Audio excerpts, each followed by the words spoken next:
Here's the Enhancer 2000 disk drive for the Commodore 64. It's kind of smaller than a 1541. I don't have one I can pull out and put next to it to compare, but it's noticeably smaller, I guess. In fact, here's a tape measure. It's 10 inches deep without the connectors on the back. It's probably a little bit wider than a 1541, 7.5 inches wide. I guess it's even a little bit narrower than a 1541, so it's about a 1/4 inch narrower, maybe, depending on how the contouring on the sides is. I'm not sure.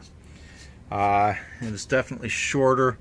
It's probably about 3¼ inches tall, and I guess I was wrong. It's probably exactly the same height, so it just looks shorter. It's got a different style case. Made by Chinon, however you pronounce that, the company that makes floppy disk drives. So obviously they made the drive inside of it, but they made all the electronics otherwise, I would suppose. It's hard to see here, but made by Chinon Industries, exclusively for the Comtel Group, Santa Ana, California. It's got an external power brick, runs off 12 volts and 5 volts DC. It's got the IEC connectors that you need to daisy chain drives and printers on a Commodore 64. It's got a power switch. There's the power brick over here. It's 115 volt, 125 volt, whatever, standard. And it almost looks like it has a similar sort of DIN connector as a Commodore 64, but you don't want to mix them up because this doesn't have 9 volt AC. It's got 12 volt DC. I'm not sure if they're interchangeable or not. I'd have to take a look and see. But I guess I'll fire the thing up here and we will see if it still works. Now, as far as I know, these are 100% compatible with the Commodore 1541.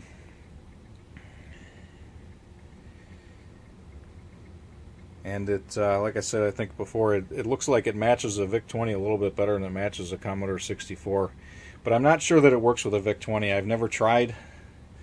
I don't really have one out right now that I could try it with. But the guy that I got this from, who used it all the time, I guess, did not own a VIC-20 at the time that I got it from him. So it should probably only work with a 64, I guess.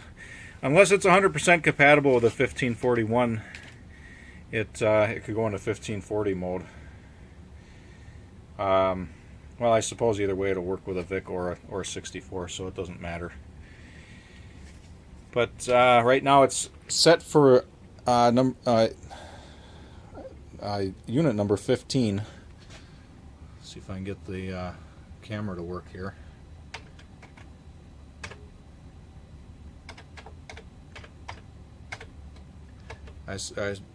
Unit number 9, I should say. I'm thinking 3 things at once here. Error channel 15. Nobody cares about that, though. See if the drive responds on unit 9. And yes, it does. I'm not sure how to change it to unit 8.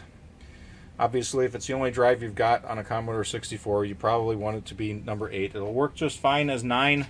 But certain software out there looking for a disk drive will only look at number 8. Now, of course, it's got an error right now, which I could read back. It's probably saying that there's no disk in the drive. So if I can do this one-handed, I can. I just need to know how to do it. Let's make sure it works.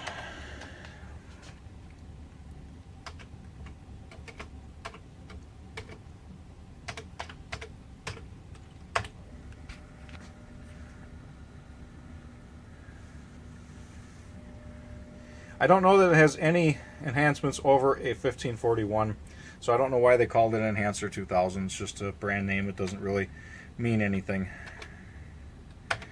As far as I know, it's 100% compatible. And there you can see it works. Everything seems to be working. And of course I get a drive error because this particular piece of software is looking for a drive 8. And we don't have a drive 8 connected right now. We've got a drive 9. So that's that. I'm pretty positive the drive is 100% working. It was when I put it away, which wasn't that long ago. It's loads of disk now, so I don't see any reason why it wouldn't be 100% working.